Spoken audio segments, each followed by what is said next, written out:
Bonjour, bonjour à tous et merci de nous retrouver pour mes 12 questions. Je suis heureux, oui, heureux de vous retrouver puisque c'était les vacances.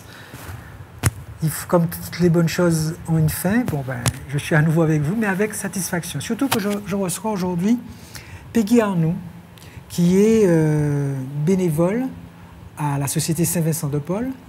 Et nous allons parler de la Société Saint-Vincent de Paul, de Peggy Arnoux, et puis aussi de la tombola que vous organisez, dont le tirage est le 29 septembre, c'est ça? 29 novembre. 29 novembre, j'avais novembre, donc il faudra que je... 29 novembre, donc on va parler de tout ça. Mais avant tout, est-ce qu'il y a une question que vous auriez aimé que je vous pose? Alors il y en a plusieurs, mais une en particulier, c'est qu'est-ce qui me rendrait vraiment heureuse actuellement? Et ce à quoi je vous répondrais que ce serait que la Martinique retrouve son unité et sa paix. Donc je vais vous reposer cette question tout à l'heure. Avant, donc, qui est Peggy Arnoux? Alors, Peggy Arnoux est une quinquagénaire, foyalaise dans l'âme. J'ai grandi à Fort-de-France, j'ai été scolarisée à Fort-de-France. Quel quartier? Au centre-ville, à la rue de la République, plus précisément. Mes parents avaient un commerce. Je suis issue d'une fratrie de 3, donc j'avais 2 frères, dont je suis la dernière. La gâtée? Voilà, la gâtée, voilà. Célibataire, sans enfant. C'est un choix.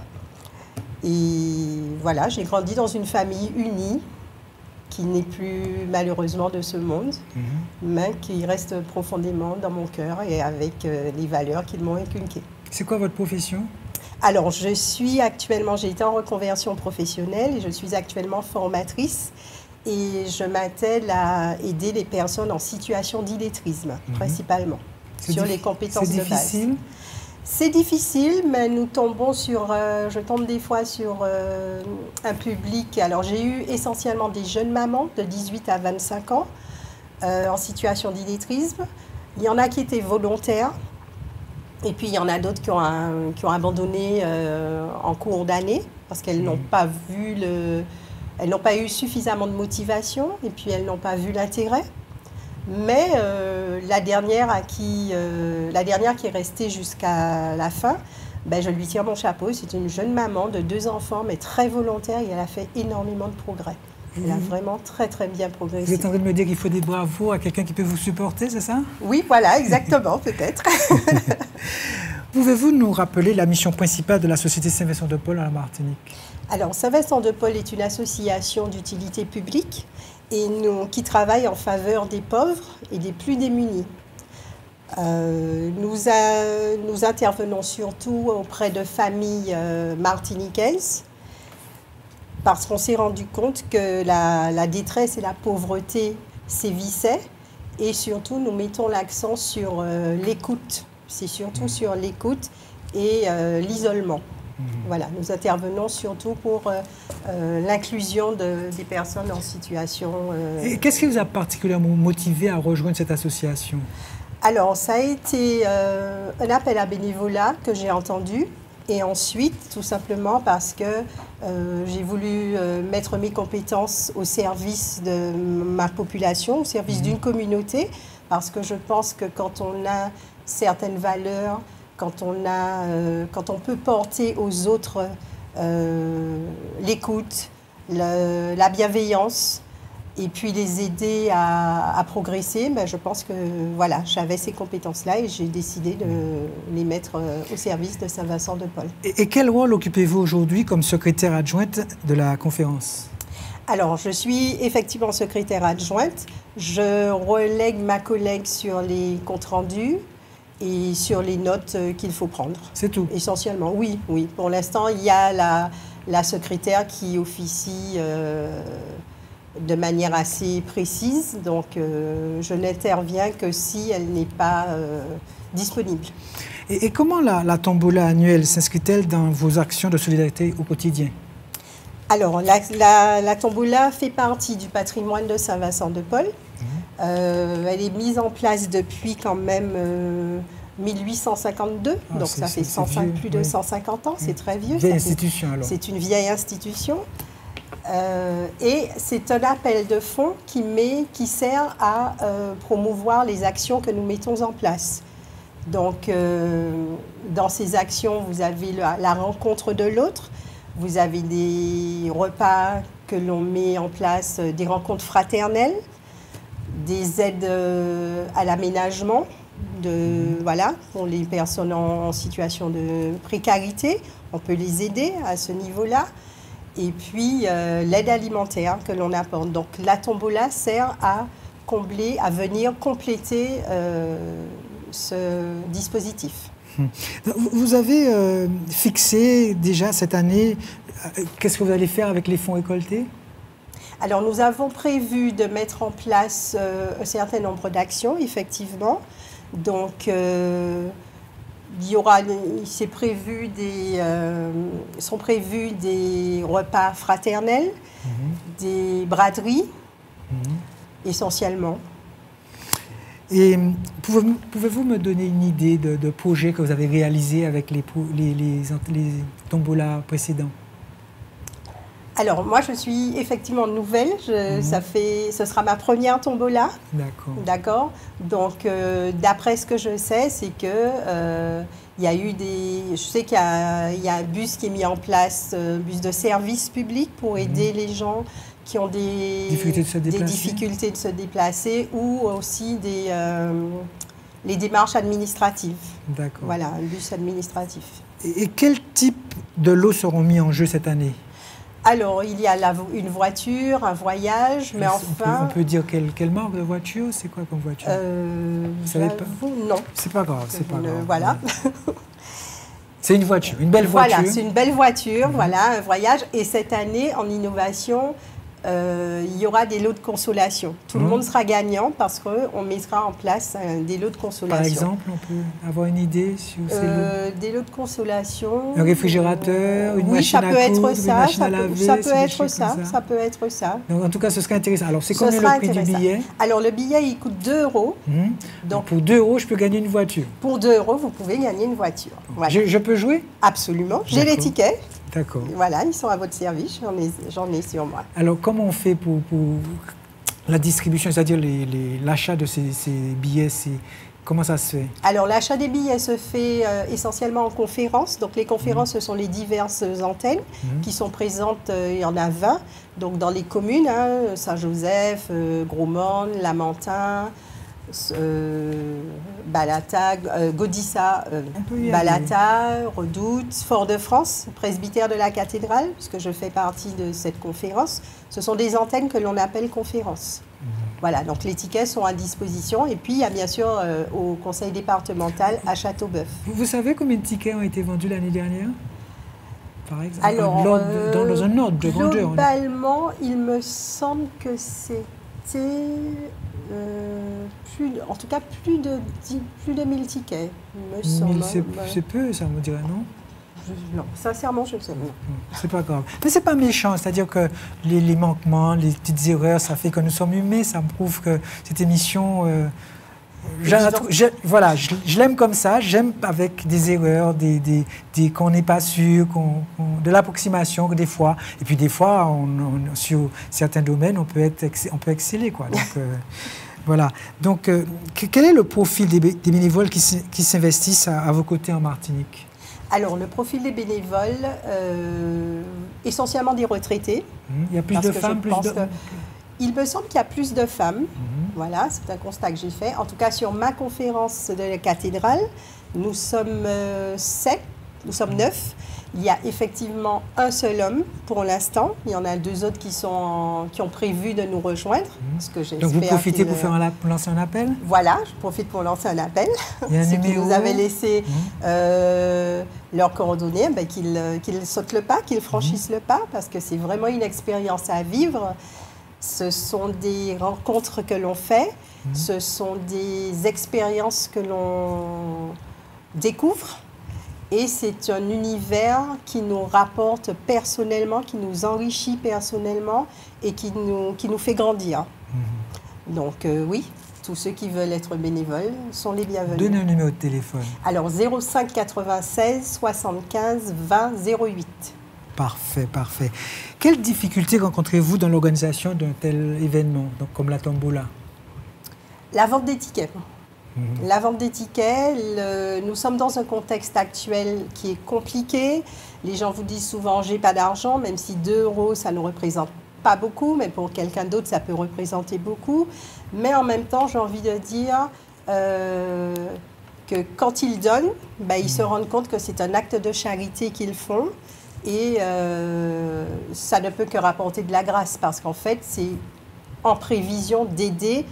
Ça pourra être leur parent après, ou leur cousin, ou quelqu'un qu'ils connaissent qui se retrouve en difficulté. Et cette levée de fonds va permettre de venir en aide à d'autres personnes. J'ai envie de dire que ce sont là des mots, quelquefois des mots pieux. Parce que, est-ce que vous rencontrez des difficultés à convaincre les donateurs? Ou ça va? Pas vraiment, pas vraiment.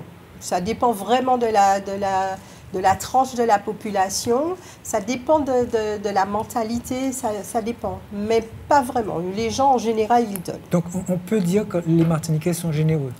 On peut dire qu'il y a encore une tranche des Martiniquais généreux. Alors, justement, la jeunesse martiniquaise, est-ce qu'elle s'engage dans des actions comme celle-là?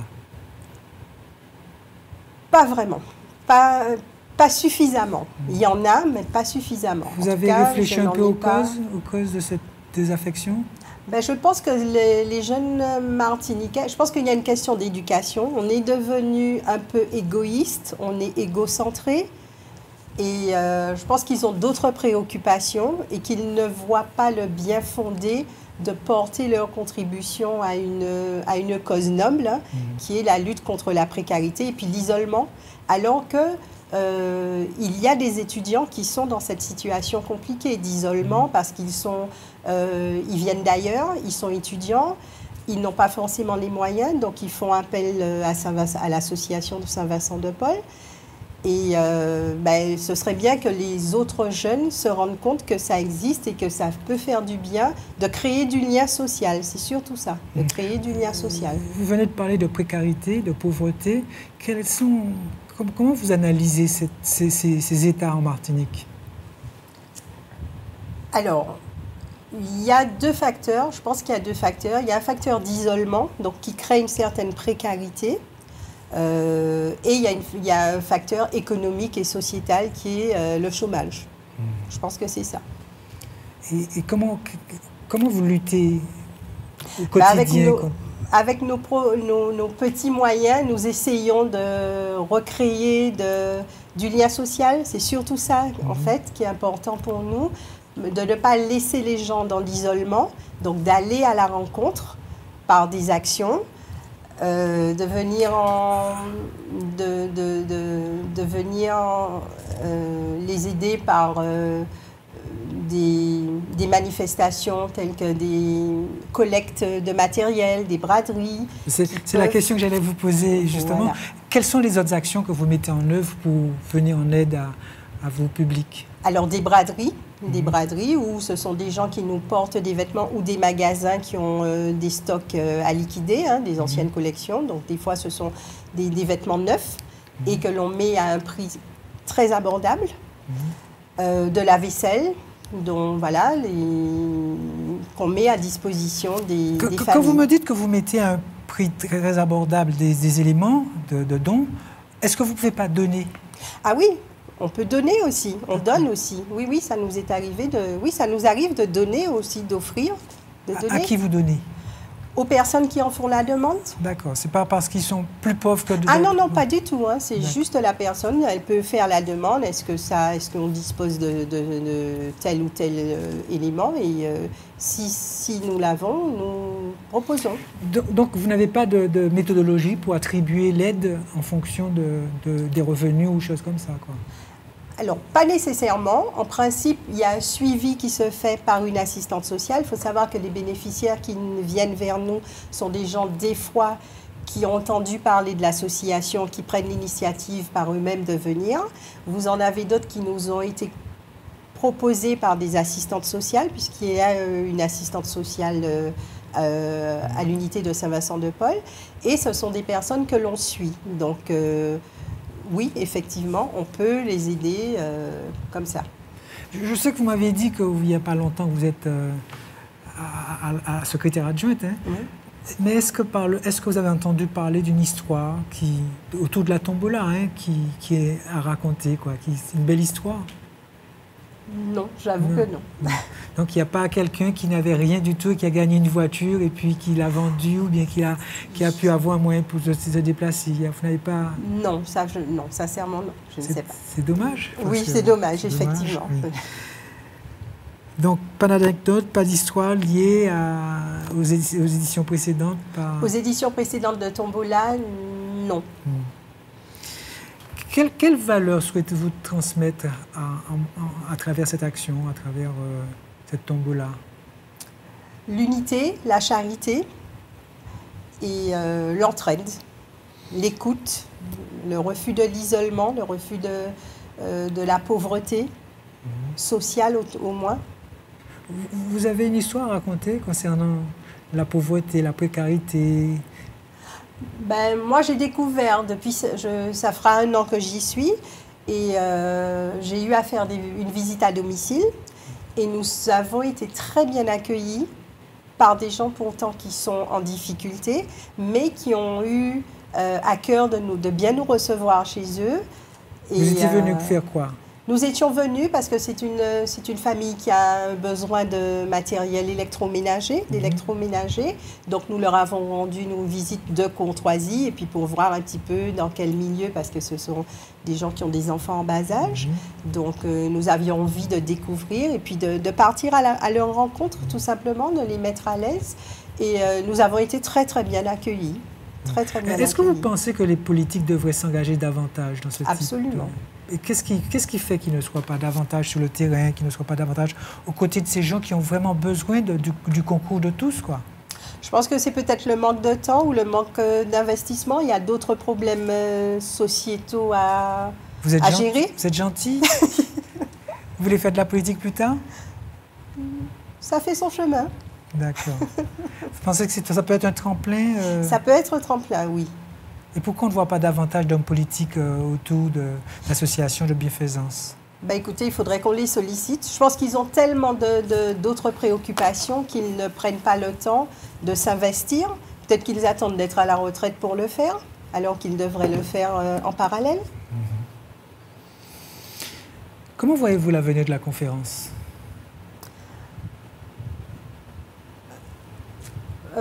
Par les temps qui courent en plus, hein, où les temps deviennent de plus en plus difficiles, financièrement parlant. Alors, de toute façon, Saint-Vincent-de-Paul est une conférence, c'est une association où Frédéric Ozanam, qui en est le créateur, le fondateur, a promu la charité.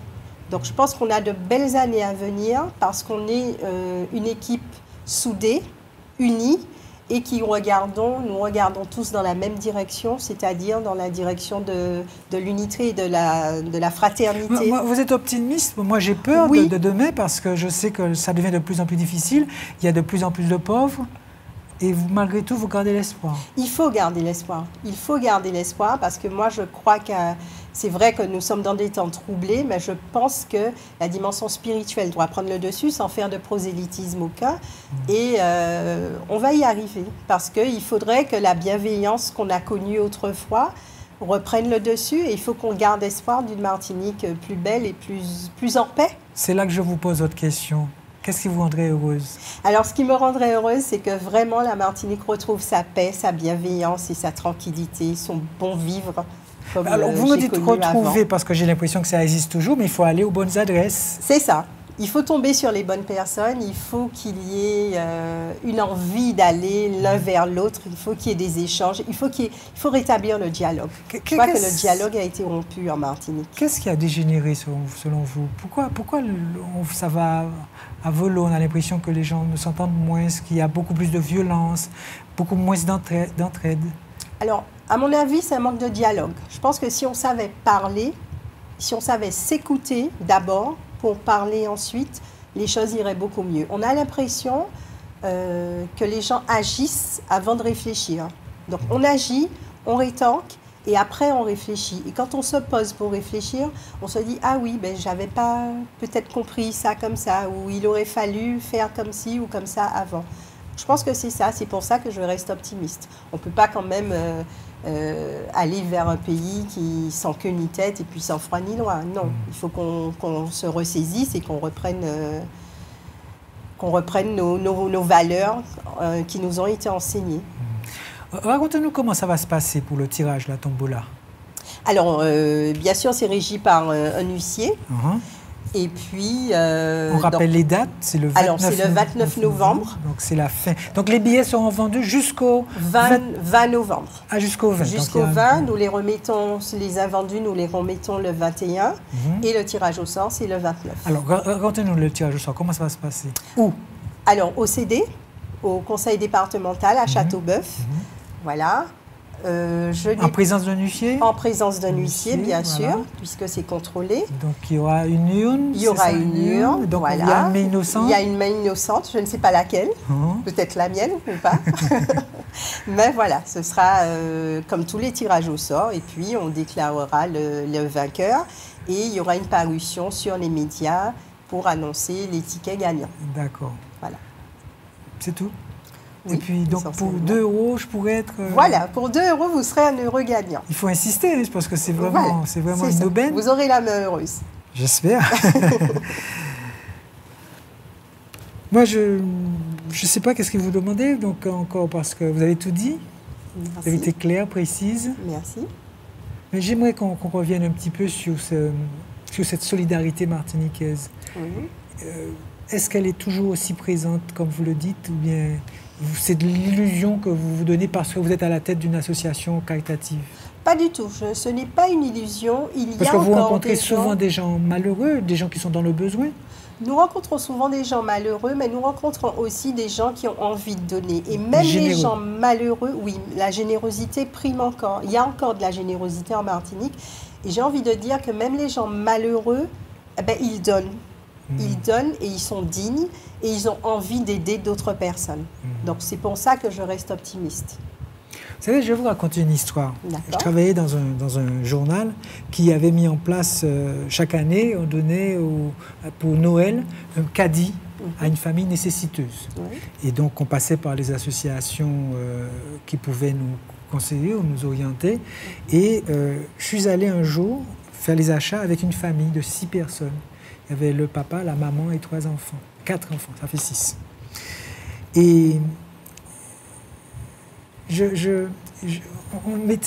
on avait mis l'accent sur les jouets, parce que c'est Noël, donc les enfants, ils n'avaient pas besoin de jouets, ils avaient besoin de jambon, de gourmandise de Noël, c'est ça. Et c'est ça qui est nos priorités ne sont pas du tout nos priorités. C'est ça. Ça vous est déjà arrivé, ce type de rencontre?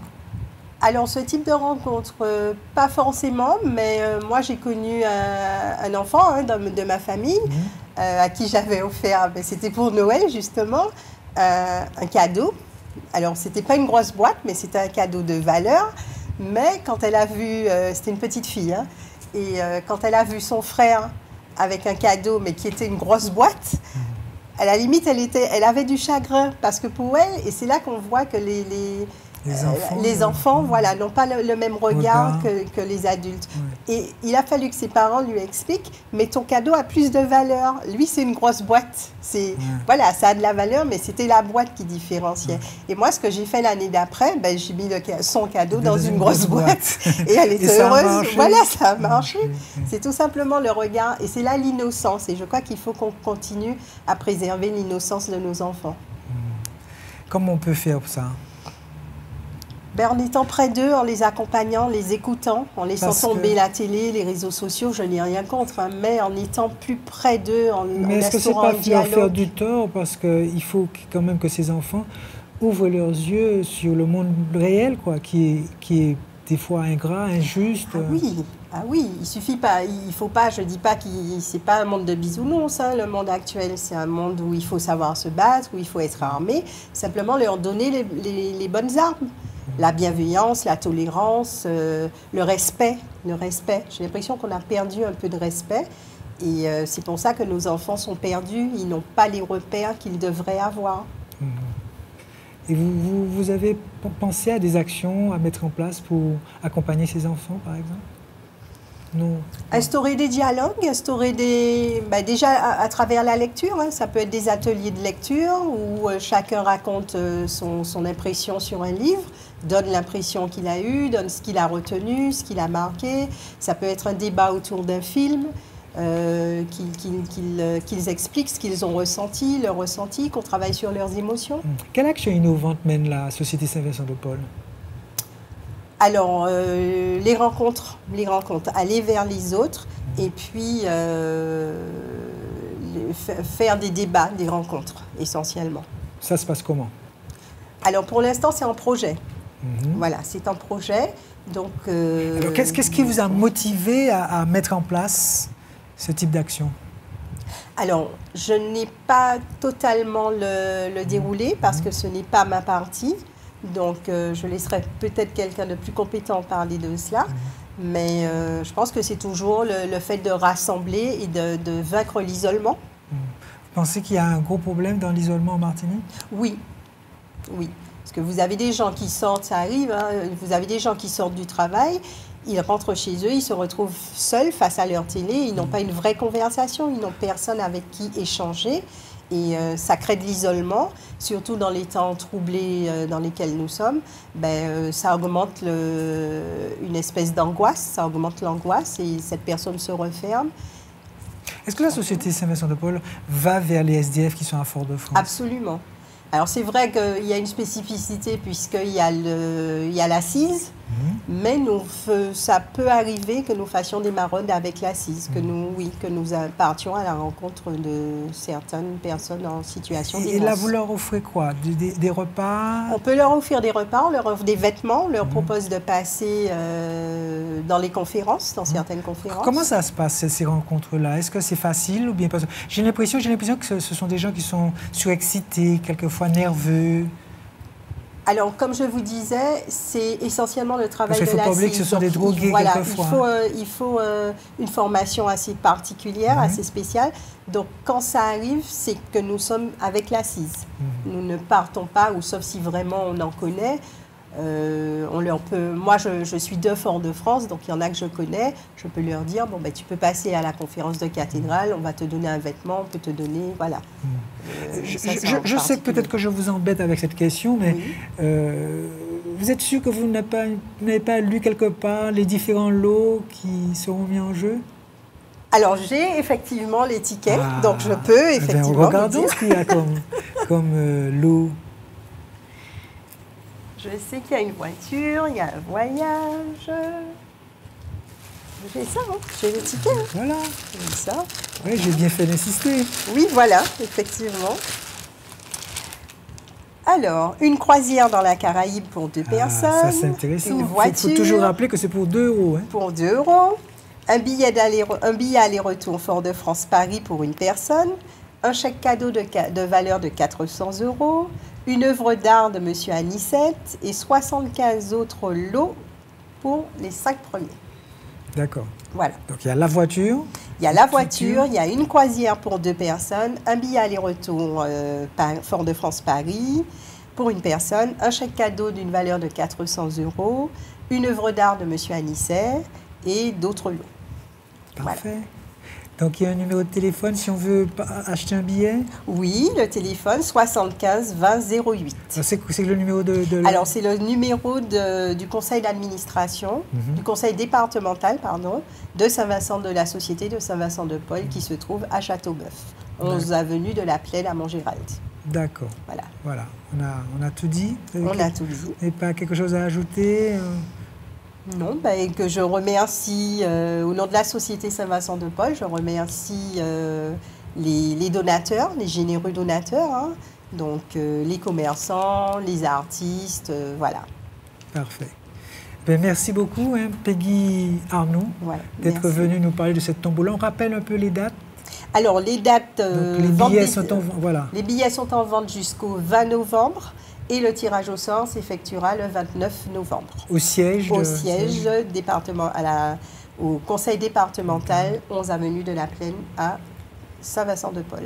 Parfait. J'espère que vous serez nombreux à acheter ces billets de tombola parce qu'il ne faut pas oublier qu'au-delà de ça, c'est tout simplement faire preuve de générosité à de nombreux nécessiteux martiniquais. C'est ça. Et qui donne aux pauvres, donne à Dieu. Donc, voilà. Donc, je vais de ce pas donner aux pauvres. Voilà. Merci beaucoup. C'est moi qui vous remercie. Bon courage, bonne chance pour cette tombola. Merci.